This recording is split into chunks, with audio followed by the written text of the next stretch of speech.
What's up, you guys? Welcome to the channel. For those that don't know, my name is Alina Smith. I am one half of the production and writing team LYRE. Together, we have worked on projects like ITZY, Fall Out Boy, Red Velvet, Produce 101, Betty Who, and many, many others, and some new ones coming out this year. On this channel, we discuss all things music production and songwriting. So if you're not subscribed, make sure you subscribe down below. All right, you guys, so it's January 2022, and per usual, most of us in January set our goals for the year, set our aspirations, and a lot of people want to get fit, a lot of people want to make more money, find a significant other, whatever it is. I know for a lot of you guys, your resolution is going to be to become a better music producer. It's mine, it's always mine every single year. It doesn't matter, what I know I can do. I always know that I can improve. So what I wanted to do for you guys is give you my top 5 tips for what you can do to become a better music producer. Now, I deliberately picked tips that are a little bit off the beaten path, a little more obscure and unique. These are things that personally really helped me become better, and I'm really excited to share them with you guys. So without further ado, let's just jump straight into it.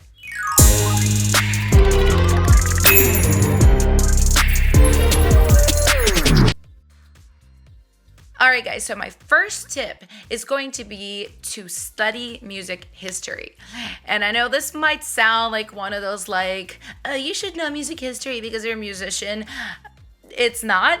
There are many practical applications to this that I deal with almost on the daily. So let me explain. So basically, if you guys know, what I do for my job is I produce records, write and produce records for other artists. So a lot of the times I deal with their record labels and I get these, they're called briefs. They're basically descriptions of what they're looking for their next single or album cuts or whatever it is. And a lot of the times they sort of give you an idea of a vibe, and very often it has some sort of nostalgic elements. Like just today I saw one that was 90s and 80s throwback R&B, which actually is a pretty common one that I see a lot. Sometimes you see Motown, sometimes you see New Jack Swing, sometimes you see 70s rock influences, right?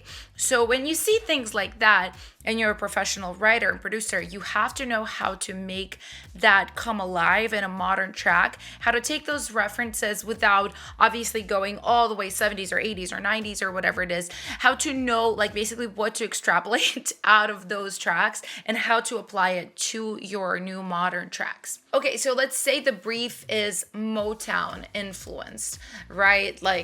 Modern version of the Supremes or something.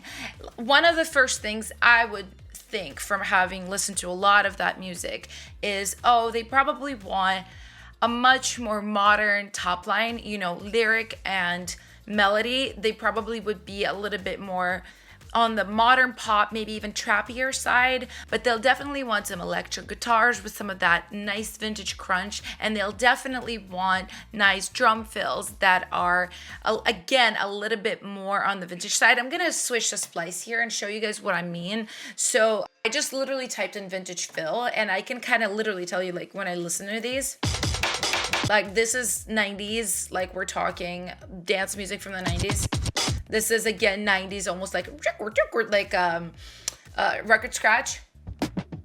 That is a lot closer. If I were looking at Motown, I would look at something like that basically has a duller, older feel, not as much brightness in the top end of the EQ spectrum. And what you do, you basically listen to those records and you really pay attention to how every element is performed, how it's mixed. For example, if I listen to this fill, it's a very nice fill. I know that the sounds used are not the sounds that were used in the 60s in Motown. I know that the reverb is way too aggressive. It doesn't sound like that. Even if I made it more vintage with something like RC20 or Isotope vinyl, it still wouldn't work. So yeah, sometimes the labels, A&Rs at labels, they want just a nod to some sort of vintage vibe. To me, for example, if somebody says 2000s pop, I can immediately, without listening to a single reference, make you a list of what might be in there, right? It might be very dry, stompy kind of kicks that are very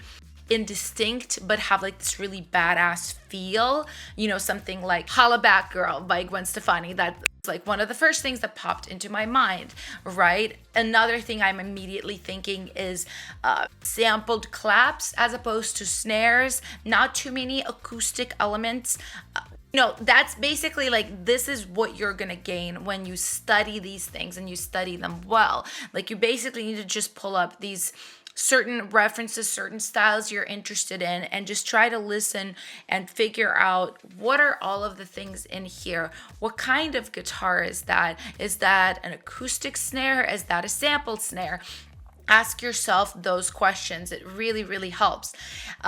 And another thing that can happen too is sometimes they want like literally like nostalgia vibes. They want it to sound pretty much exactly like that previous era. Like a good example of that is Bruno Mars' 24 Karat Magic. That album is literally New Jack Swing, and it's very, very close to the original source. It's just mixed in a more modern way. For example, a couple of months ago, I was asked to write a song that is like late 80s R&B pop, so like Whitney Houston. So I'll play just like a little touch of this. I can see you looking, yeah, I know you wanna touch me, baby.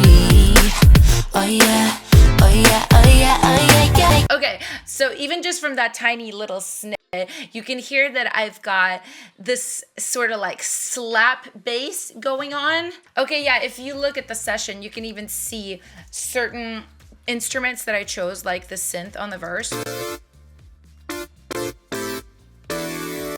This is from Jupiter 8, which is from Roland Cloud. Their synths are incredible. They're just like plug-in imitations of real keyboards. And the reason I chose this is because this is what they were using in that era. This, not a plugin, but this real actual version of this keyboard is where they were getting these sounds. So, and I knew that. So I was like, oh, this is what I'm going to use. Yeah, and even if you look at like my drum choices, I'm combining a clap and a snare. This is what they sound like. Right? But if you listen to just the snare, it's very like, it sounds like it was sampled. It does not sound real at all. And I'm just boosting it with this clap a little bit more of a modern clap to kind of mix the two. But this is the kind of thing that's going to really help you guys, is to study every element of historic music, because you're going to deal with it on the reg.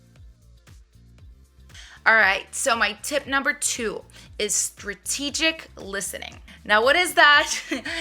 It's basically listening to music with the purpose of digesting the production and understanding what's going on. So it really ties in well with my previous tip about studying history. So this is going to really help you hone in those skills.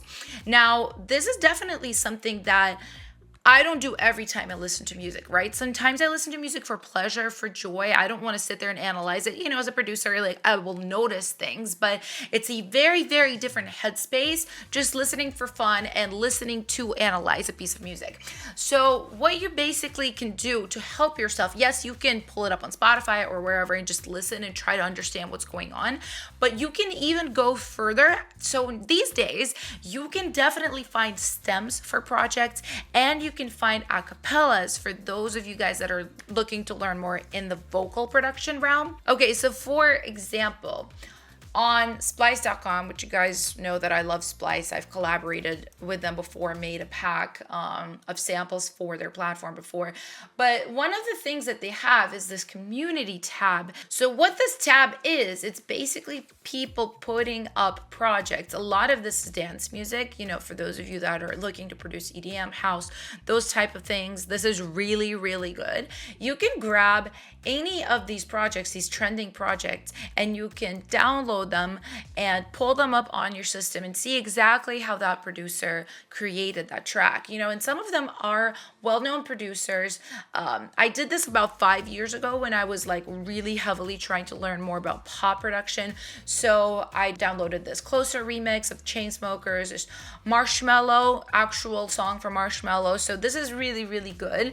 Obviously, you know, a lot of this, like I said, it's like EDM, so it's not necessarily as great for other genres, but I strongly suggest you guys go on Google and just look for stems for popular pop projects or whatever it is that you're interested in. Look for those stems because there are definitely producers and labels and artists that put out those stems for remixes, for all of these types of things. So you can just download them, pull them into your project and see, okay, how did they create their drum package? Which beats are different drum hits hitting on, like where it's the snare, where's the kick, and one of this, if you want to go a step further, what you can do is you can literally try to recreate it, download it, and then try to remake the beat using your own samples, perhaps more in your own style. You will definitely learn so much more than just listening, right? And then another thing you can do for vocal production is you can literally look for acapellas on YouTube and you can download them. Most of the times these are mixed together, so you're not going to get stems.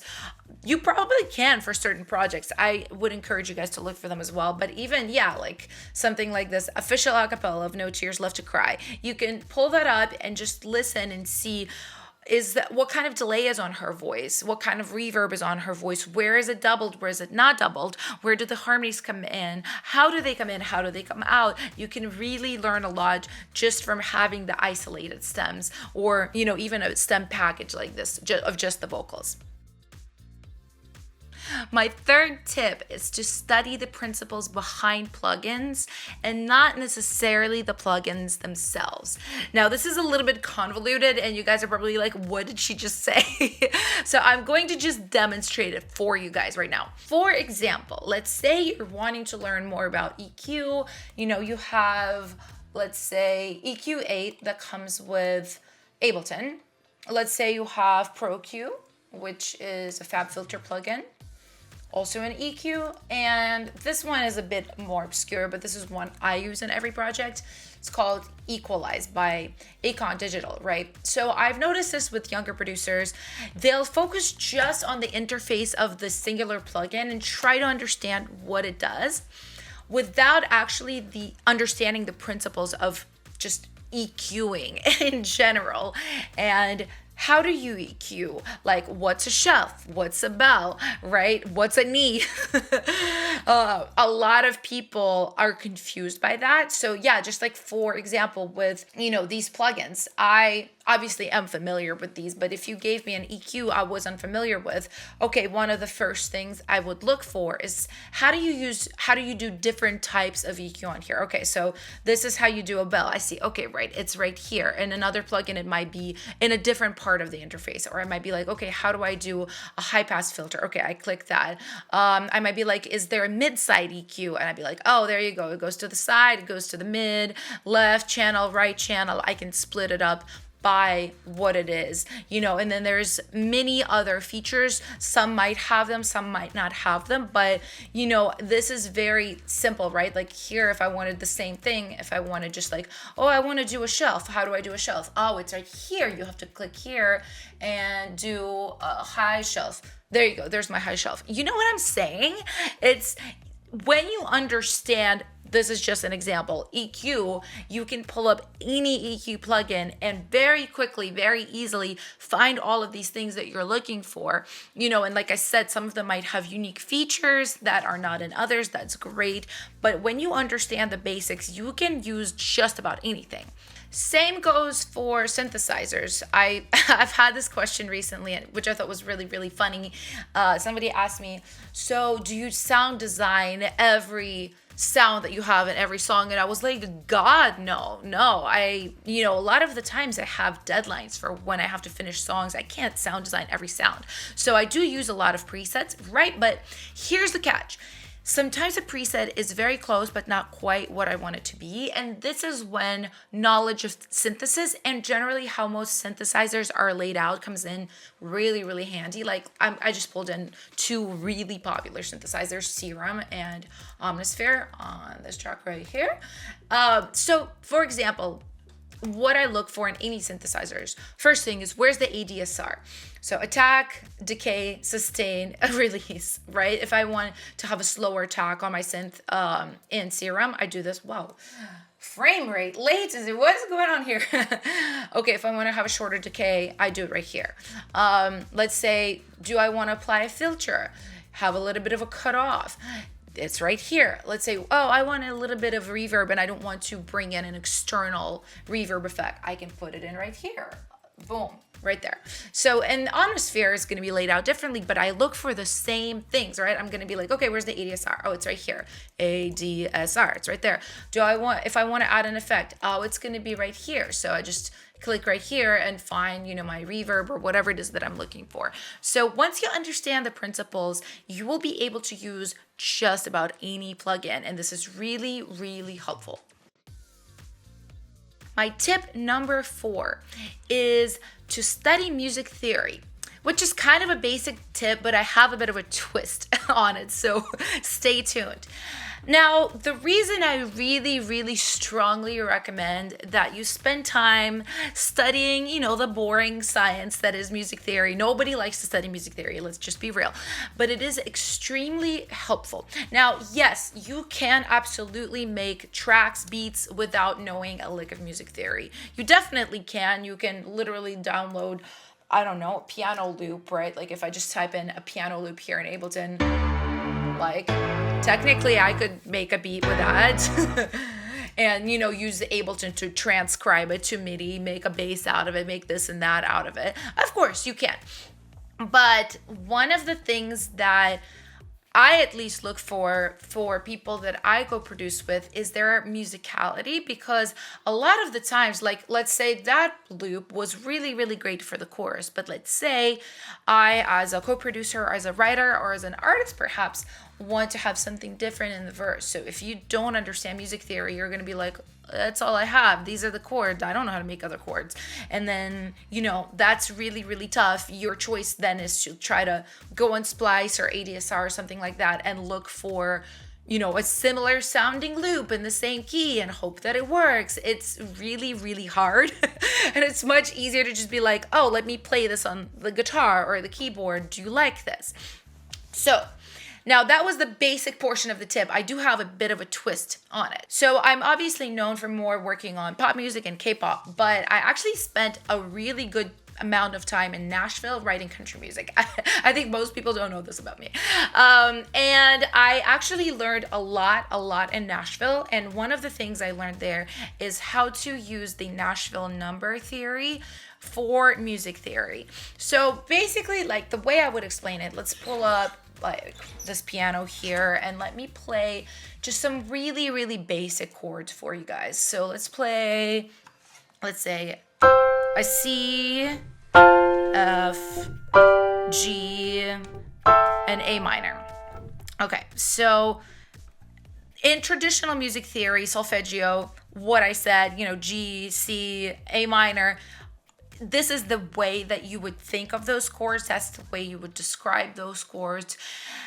And there's nothing wrong with that. So the reason I really prefer the Nashville number theory is because it assigns a number to the chord based on where it is in the scale. So let's say we are in the key of C.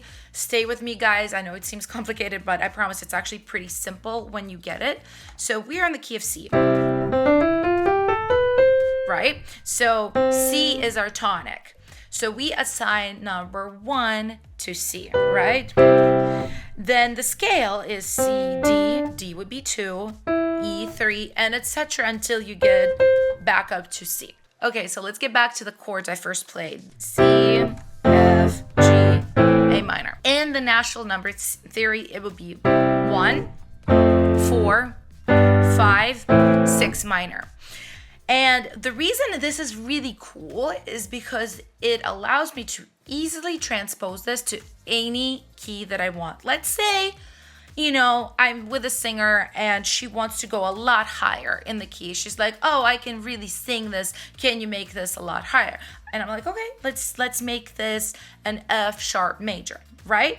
I don't have to try to figure out, oh, how do I get to F sharp major? I go, okay, in F sharp major, F sharp is going to be the 1. Okay, next one was a 4. 1, 2, 3, 4. So it's going to be B major. Next one was a 5.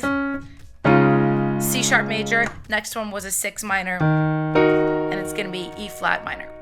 That's how easily I just transposed this chord progression. And it works with a lot more complex chord progression, diminished chords, augmented chords. You know, you just say like 4 augmented or 3 diminished, etc., etc., etc. It makes it a lot quicker to recognize chords. Like, let's say you're wanting to learn a cover song, or you're trying to listen, like you really like a chord progression of a certain song and you want to write something similar, right?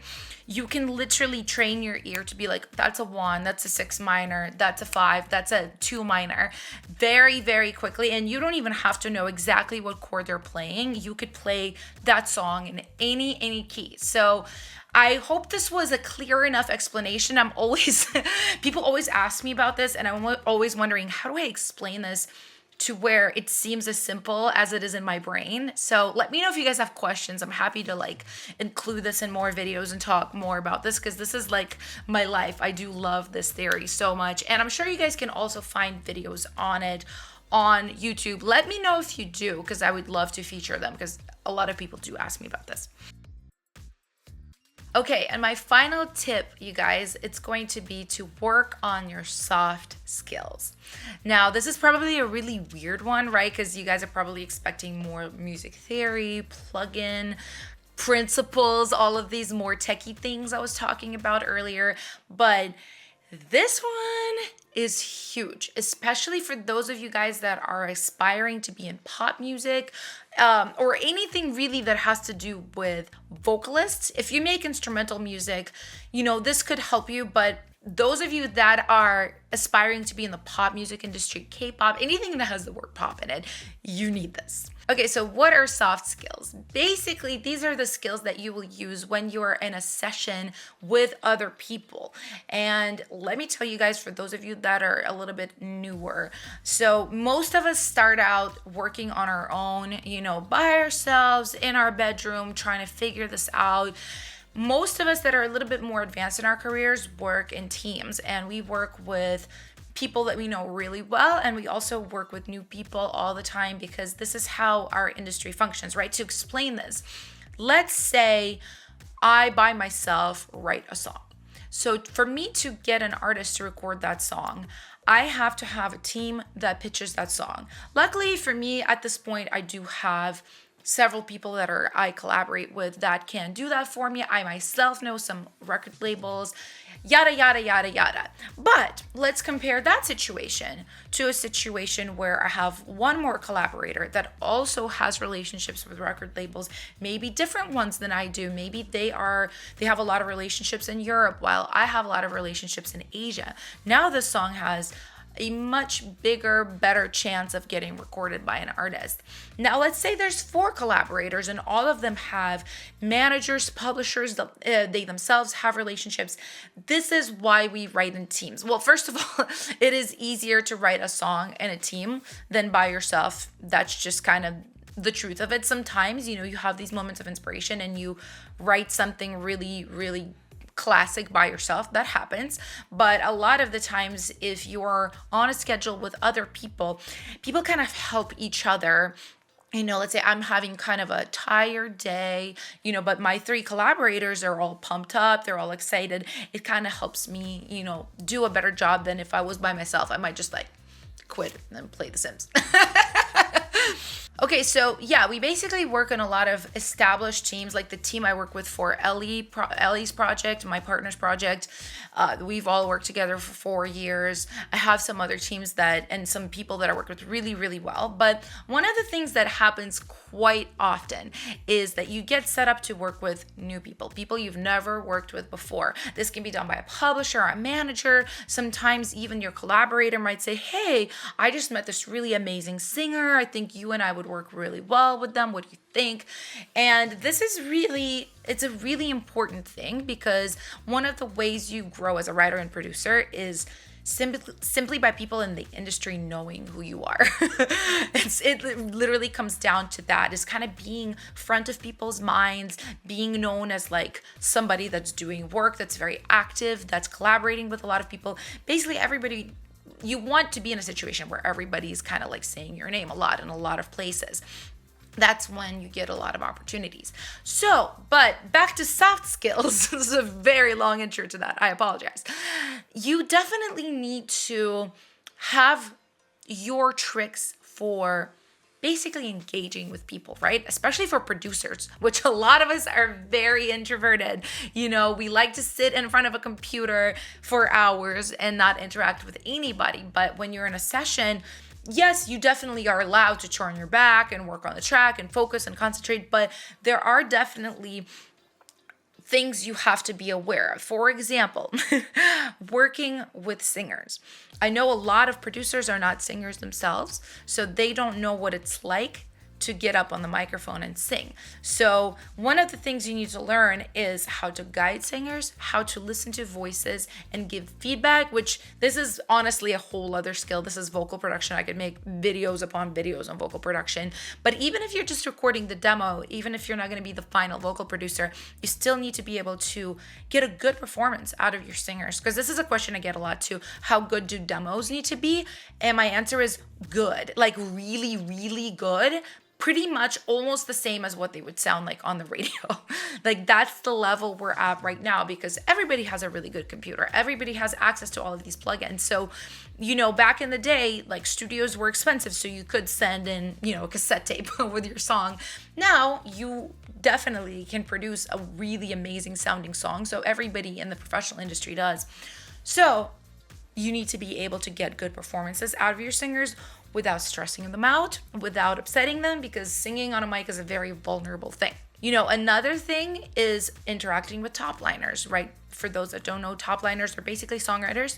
Like, let's say if I am specifically a track person in the room, I am making the beat, I'm making the track, and let's say these two girls or a girl, guy, whoever, they're sitting back and they're writing the lyrics and the melody. So, and a lot of the times top liners have more outgoing personalities than producers. A lot of them are artists as well, or have been artists in the past. So we get a lot of big personalities, and you have to kind of know how to like balance that out. And a lot of the times this simply comes from experience. Like some of my tricks are, you know, a lot of top liners might get, they're having a lot of fun. You know what I mean? It's like two of them or three of them behind me on the couch. I'm trying to work and they're like laughing, they're telling stories, eating, you know, and none of that is bad. But sometimes as a track person, you might even want to keep things moving. You might be like, hey, who's ready to come and sing the chorus? Who's ready to come record some harmonies on the verse? You kind of want, like, that's one of my roles, is to make sure that things keep moving, because one of the things I don't like is when a song doesn't get done by the end of the day, or at least we don't get a vocal, or we don't get a fully finished top line. That happens very rarely, and when it does, that means we have to book another day and we're all booked out for 2 months. So it makes it really difficult. I mean, there's really simple things, even like offering water or tea when somebody comes to your studio, or snacks, having, like, in LA, especially healthy snacks like snack bars and nuts. I know this sounds like a silly tip, but you know what? I've had so many artists and top liners be like, oh my God, thank you so much for the snacks. It makes them so happy. It puts everybody in a better mood, right? And I think this is everybody's responsibility. This is, of course, not just on the track person, you know, but most of the time it's going to be your studio, right? So you're hosting. When you're hosting, you want to make sure people are comfortable, you know, and there's other skills that go into this as well, like writing professional emails. Certain ways to word things sound more professional than others. You know, if you guys need like a full video on soft skills, definitely let me know. I can make more information, because this is a very large skill. And I know that when I started out as a producer, I did not have it. I wasn't rude or anything, but I just really didn't know how to like cater to people's feelings. And I will tell you guys, it's extremely important to cater to the feelings of people that you work with, because if they're an artist and you make them feel bad about themselves, they don't come back to work with you.